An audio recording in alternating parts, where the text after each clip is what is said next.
All right, we are back, Puckett and Revan here for the final segment or two of the show. We're currently trying to get Miyagi and Saintt on the phone. We're going to have the guy you said, most stable, most consistent player in Miyagi. And, of course, Saintt, the new fill-in for Curse Orange. And you were talking about some interesting things during the commercial break. Saintt has been everywhere recently. Yeah. Talk to me about some of the teams he's played with in the last year. Saintt gets around, man. He played with FaZe Black, or I think it was FaZe Black at UGC Niagara. He's played, it's like every other event. Like, teams just use him, then they get rid of him. He was on Vex for a little bit. He had stints with just about every team. When I played with him, we were on Blast Radius. And what I love about Saintt, I said it before. Blast Radius? How long ago was that? That was Modern Warfare 3. Okay. Get this. It was me, Blindfire, Methods, and Saintt. Wow. It's pretty funny. Pretty solid squad. You guys are all still around here. How good was BL Fire back then? BL Fire was a beast. He's Russian, so automatically that makes him kind of good. Yep, Russians Plus are the fact that he has a monster shot with the assault rifle. In that game, you had the ACR, absolutely no recoil, high damage, perfect gun. Yeah. I liked it. So, who was the best player out of you, BL Fire, Saintt, and Methods? I think back then, probably Methods or Blindfire. They're both very talented. And what did you and Saintt do on that squad? We just kind of did anything. Like, I used to run around with the MP7. That was my gun. That was like the submachine gun version of the ACR. Just no recoil. I used to challenge people across map just because I felt confident I could win that fight. I'm going to hit these shots. Yeah, I kind of played like a little campy role in Modern Warfare 3. I like to lay on stairs. I like to lay in corners. Just anything I could do to make someone mad. I could see you as an annoying person to play against. He's so happy about it, too. Hey, someone's got to do it. Someone's got to do it. I have ADD, so I am unable to stay on stairs or stay still at all. One of the reasons I'm terrible at Call of Duty. Revan, let's talk a little bit about Miyagi. Okay. How long has this guy been playing? When did you first hear of this gamer tag? Well, first I heard of Miyagi was towards the end of Black Ops 2 at the Anaheim event. I actually played against him when he was on a team called Ignite. I gave him the quick 3-0, as I said earlier. Pretty easy win, but I did kind of recognize him on the team. I could easily see that he was one of the more talented players on his team. Plus, he had a good head on his shoulders. I talked to him after the game. I was like, well, if you're looking to take this serious, I could give you some tips. And it looks like he took my tips, and now he's here playing at the X Games. I like it. Well, it sounds like we have both Miyagi and Saintt available. We're going to do a little three-way interview. Revan, I'm sorry. They only have room for me. Welcome to the show, guys. Feel free to cover up Revan's face. How you guys doing? Miyagi, you go first. How are you doing, man? I haven't had you on the eSports report. I've been watching a lot of your games, and you're always putting up some solid numbers. How do you like this Curse Orange squad? I love it. Muddog as a leader, he helps me out really much. And then Attach, his slaying power, and then Crow, he helps me out really with like S&D, nade spots like Muddog. And I just love the squad. They're really nice. I like it. Well, actually, Revan, we don't have their faces, so you're so we still don't know what Miyagi looks like. We still don't know. He is the mystery man. Yeah, we're going to show you stats, apparently, says Will, but we don't have his face on those stats. There's Miyagi with a small line of stats. Take that down, boys. Danny, you're 18 now. You are too young for COD Championships. Now you have almost equally an awesome opportunity. You're going to X Games for the very first time, a competitive video game held at the X Games. What does this mean to you as a player? And growing up, did you ever think video games were going to be at the X Games? Honestly, no. It really means a lot because I couldn't go to COD Champs. I was like a month off, actually a month or two, and it really upset me. I was about to quit, but I just wanted to play. I love competing, and X Games means a lot. It's like COD Champs to me. Good answer. So when did you first get into the competitive side of Call of Duty? I got into competitive during Black Ops 2. Fizzer really inspired me in Modern Warfare 3 when I was playing S&D with Slasher, and into Black Ops 2, I just wanted to get into competitive. And we got Saintt on the phone as well. Brian, how are you doing today? A little tired. Just had a long weekend, but thanks for having me on again. Were you dancing your heart out at EDM? Just a little bit over at EDC New York. I like that. I've run into Saintt in a few clubs multiple here times. in New York. Really? It's a little bit weird. I'm like, what? Is that Saintt? Is that Saintt? It is Saintt. And he's got a headband and like 6 chicks with him.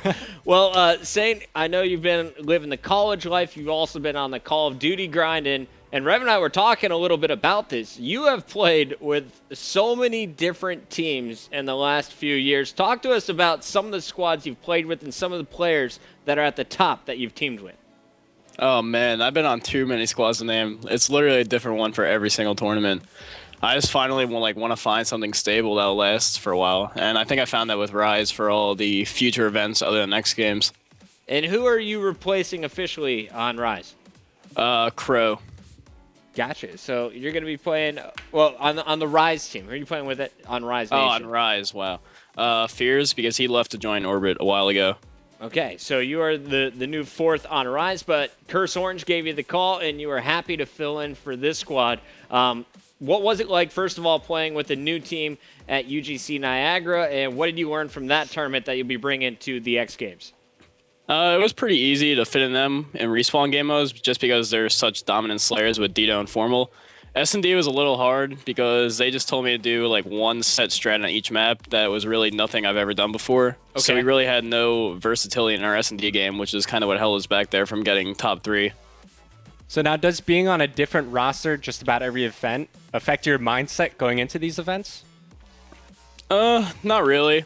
Like I try to play the same every single event. This one was like a really, really last minute thing, and I was just filling in for someone, so I had to adapt to his play style. Usually I'll get in like a week or 2 of scrims with the team and then like have somewhat of knowledge of how they play. Oh, well, you guys have just a few days before the X Games. Danny, have you guys played with Saintt much? What's the practice schedule been like for Curse Orange in the last few weeks? We haven't really scrimmed with him, maybe like multiple times, but we've been really focusing on the league match because we care about placing into chance bracket at Anaheim. That's going to be really important for you guys. Now, you do have a few days left. Of course, tonight you're going to be playing in some COD League matches. Is Crow still going to be that 4th for you guys, or are eventually you going to switch out Saintt for those matches? Crow is going to be our 4th for those league matches. And then I think we're about to scrim with them this week and then the next week and just grind for the X Games. All right, well, switching out Crow for Saintt, do you feel like this is going to benefit Curse Orange? Do you feel like with the lack of practice this is going to hurt you guys? How are you feeling going into X Games? I couldn't really tell you because we really haven't played with Saintt. Well, you guys better start. Yeah. I was going to say, if you don't say it, I will. You guys better get on that grind. Miyagi, talk to me a little bit about your play style on this squad. What is your role, and what did Crow do for you guys that Saintt is now going to have to do? Crow needs to be more of like an OBJ player, planting the bomb. I'm probably going to be the OBJ player for the X Games. I'm going to be more on the flags and planting the bombs for the squad. And Saintt, he's going to be slaying with attached. So Saintt's going to be taking over the slaying role. It makes definitely going to make some sense for you. Saints, are you more comfortable in that slaying role, or where do you think you're best in Call of Duty? I've always been like a support sub-type player. I just fill whatever roles need to be filled. I'll hop on flags when need to, and then I'll get the kills when need to. Gotcha. And Miyagi, do you guys have a sniper, or did you have a sniper before adding Saintt to your team for S&D? Yeah, attached. Attached is going to bring it. Is he going to bring it at all with Saintt now on the squad? Have you guys talked about that? Yeah, he's going to be more of a sniper with attached, helping him out. Well, I was talking with Mud Dog a bit earlier, and during the league, you guys are just struggling a little bit in respawn. Do you feel now with Saintt adding more slaying power, how do you feel you guys are going to do in the respawn game modes? I think a lot better because he's going to bring a lot to the team, feel what's needed, and he'll tell us what we need to do during the game.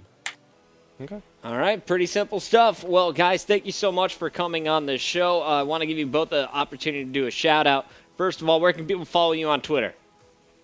Curse, CRS, Miyagi, Miyagi, and my YouTube is Miyagi-saur, Miyagi-saur. Miyagi-saur. And what about you, Saintt? You can follow me at Curse Saintt, CRS, and I just like to give a quick shout out for Curse Orange for giving me this opportunity for the X Games, and for Rise for everything they've been doing for me recently as well. I love it. Well, congratulations on the new squad, Rise. Best of luck with that team. Definitely looking forward to seeing what you guys do in the Anaheim Season 3 play-in tournament. Also, Saintt, I'm talking about doing some 1v1 sniper showdowns in the All-Star activity at the X Games. Any chance you would 1v1 Saints if you had the opportunity for the name? Oh man, absolutely, 100%. I think we need to set this up for Anaheim.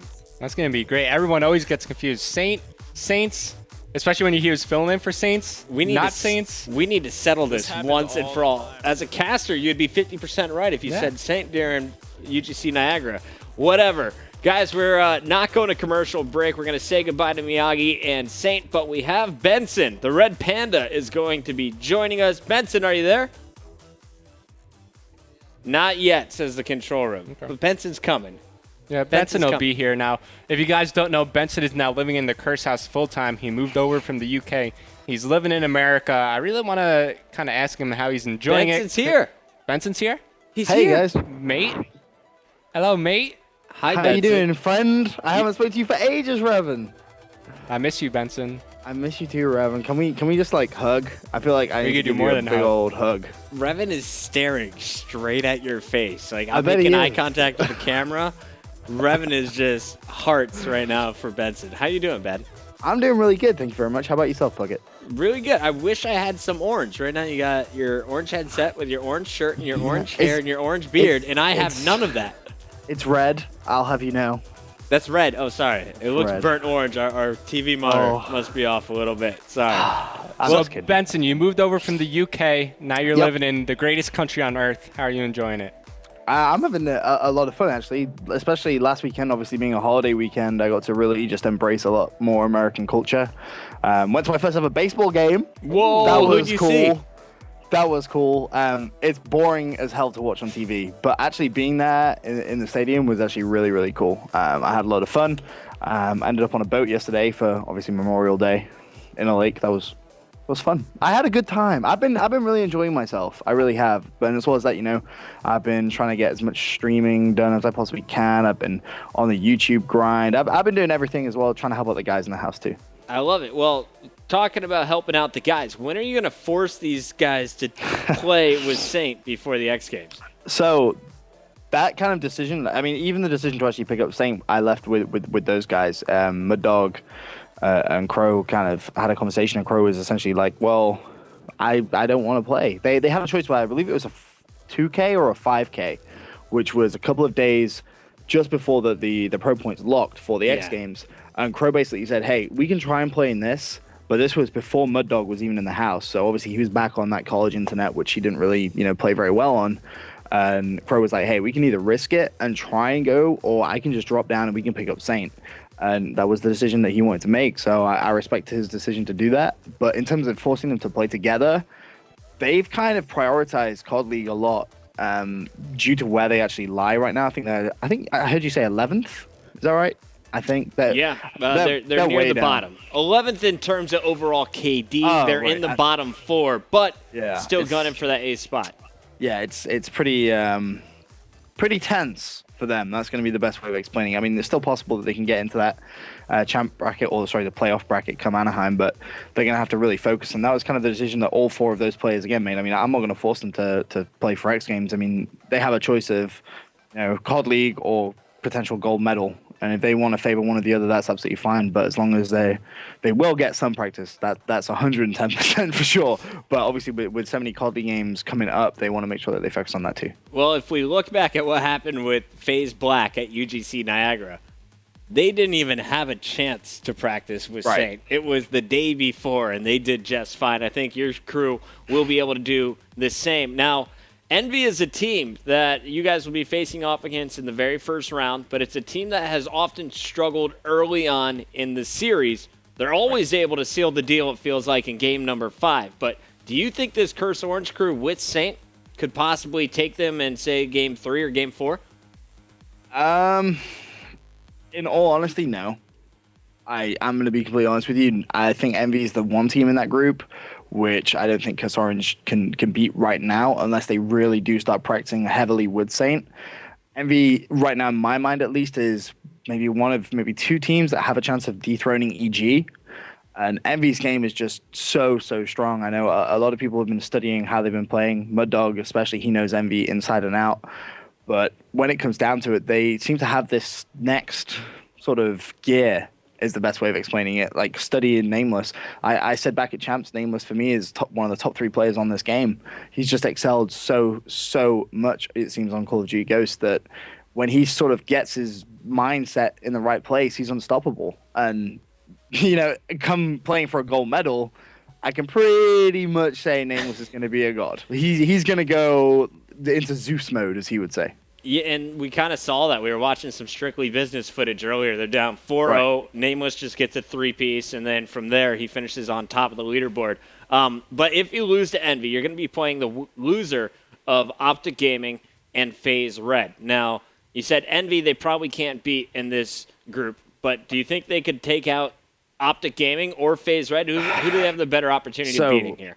Oh, better opportunity, FaZe Red, without doubt. But it's pretty much what Revan touched on earlier on. I'm pretty sure he said this, but it depends on the order of play and the results. Because if Optic come off a loss, or if Optic come off a win, that's going to be very different. Same with FaZe.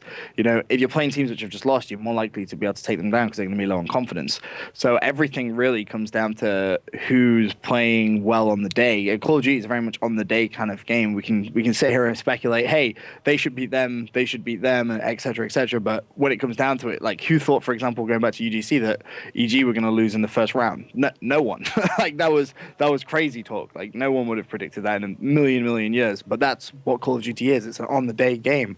So come X Games, anything could happen. It really, really could. But looking at that group overall, Curse are going to have a very, very difficult time if they want to try and come out. So obviously you watch a lot of Call of Duty, you cast a lot of Call of Duty. Do you have any input with some of the Curse teams? Do you be like, hey, I see these teams using this, and this? Do you have any input with their strategies?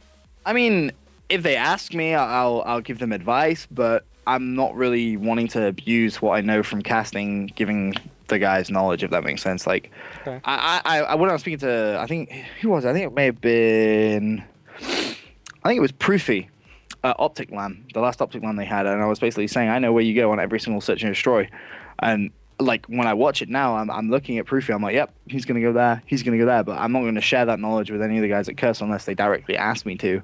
But even so, they're doing their own kind of strategy work themselves that I don't really need to do that, and I wouldn't really consider myself a coach anyway, because I'd just be the kind of guy that would just stand behind them and go, kill more things, get more kills. Oh, but that would be it. That would be about as efficient as my coaching would be. Oh my gosh, I want to hire you to coach me. That sounds so entertaining. We could have Revan actually coach us both one day, Benson. Oh, can you imagine? I think we should make a team one day, just because. Us 3 plus 1. Who would be our fourth? I don't know. I think I'd say Ron, but he's got sausage thumbs. He's just everywhere with those hammers. We need someone. I mean, Revan obviously knows I'm good because I beat him back in the day in a 1v1, so he has that over his head. Yo, did that happen, by the way? That never happened. Do we have YouTube footage? We have YouTube footage of it. Me stopping Benson. Okay, I remember my first day Nuketown Revan. Snipers. It was slight work. I don't know who the fourth player would be though. We would need someone. I know Fwiz plays a lot. We could make like a quad of casters going on. That could be he fun. only plays with old men. On Optic. Right, that's why. Yeah. I forgot about that. Yeah. That's a shame. I'm trying to think. I mean, I've played GB tournaments with Puckett before. I don't think we want to go down this route. That was back when I was allowed to use a foul. Some good days. Okay, we'll have to assess it. All right. Anyway, Ben, I know it's tough. I'm putting you on the spot here. Curse Orange, who's their best player in the moment? Which Curse Orange? The one that's going to X Games or the one that's in the COD League right now? All of the above. All you want to say Croaster, don't you? I would say this is the thing. Croaster, when it comes to stats, is never going to shine. Right. Never. He's never going to have the top KD. He's never going to be one that's dropping 40 kills in a map. But he's that guy that if you actually, like, I've been doing this a lot. If you actually just highlight him for a whole game on the minimap and you see the plays that he makes, it's crazy. Search and Destroy, he's very, very knowledgeable. But the biggest thing for me about Croaster is his callouts. He's the most vocal player I've ever heard in my entire life. Like, even being, like a room away, I can still hear everything. Like, I'll be sat here doing work and I'll hear them calling out Mud Dog and Crow, and I'll be like, all right, I know exactly what they're doing on every single map in COD League. He's very, very vocal. And for me, being vocal is key to success. It's something which I always look at EG at and say, well, they never shut up during a game. You go to a listening at any point of any one of their games, they're always being vocal, small talk, call outs, absolutely everything. So for me, that's always a sign of a fantastic player. But, looking at the team that's going to be attending X Games, I would probably say I'll be looking at Mud Dog to kind of maybe lead the other three and bring on some of his strats that he's been working on. He's the most, I'd say, mature. I don't really know Saintt very well, but obviously he's coming into this team, so I would look at Mud Dog to really step up and take that kind of captain role, if you will. So I'd say watch out for him. I think he's going to have a very good event. I'm glad that you brought that up about Crocer, because we've been talking about stats a whole lot, but of course there are things that stats don't show, such as communication, individual plays. So and Crocer's he's that playmaker too. Like I hate to say it, he'll go 1-4, 1-5 for like an octane, and then he'll get the 2 biggest kills to keep them alive to save the round, and that's the momentum that the rest of the team feeds off of. I've seen it time and time again, and I'm really wondering. Miyagi said he's going to be taking on that objective role.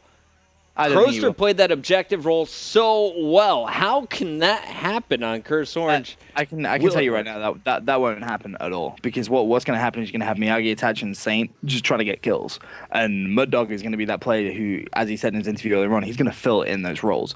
Occasionally the other guys may hop on the flags, but look for Mud Dog to be the hardcore OBJ kind of player. I think he's going to kind of take on Crow's role, because him and Crow have been teaming together for what seems like forever.